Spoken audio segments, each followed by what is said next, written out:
สดชื่นกันต่อเนื่องครับสำหรับแนวทางหน้าช่องของพวกเราเมื่อค่ำคืนที่ผ่านมาครับสูง AZ ครับมาครับจบไปที่4-1ก็ยินดีกับพี่น้องหน้าช่องด้วยแล้วกันครับส่วนพี่น้องในบ้านเขียวของพวกเราซิกเนเจอร์หลัก VIP อย่างมอนบี้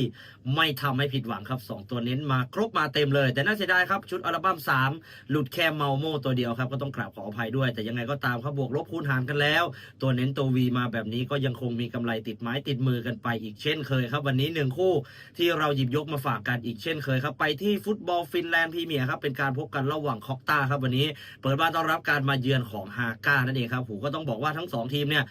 สตาร์ทฤดูกาลมาไม่ค่อยสู้ดีนักสักเท่าไหร่ครับทั้ง2ทีมเลยส่วนทางฝั่งเจ้าบ้านคอกตาเนี่ยผลงานของพวกเขาครับในช่วงที่ผ่านมารุ่มๆดอนๆครับชนะบ้างแพ้บ้างเสมอบ้างแต่ส่วนใหญ่จะหนักไปทางแพ้และก็เสมอนั่นเองครับตอนนี้อยู่อันดับที่11ของลีกครับส่วนทางฝั่งของฮาก้าผลงานของพวกเขาก็ไม่ได้แตกต่างอะไรกับเจ้าบ้านเลยครับผลงานของพวกเขาเนี่ยจะหนักไปทางเสมอแล้วก็แพ้เป็นส่วนใหญ่แต่1สถิติที่น่าสนใจครับทั้ง2ทีมเนี่ยถึงแม้ว่าจะแพ้แต่ก็สามารถทำประตูคู่แข่งได้ทุกเกมนั่นเองครับก็ต้องบอกว่าเป็นทีมที่เกมลุกหลากหลายครับส่วนเกมรับละรวมทั้งคู่ไม่อยากให้คิดอะไรกันเยอะครับมองบนไว้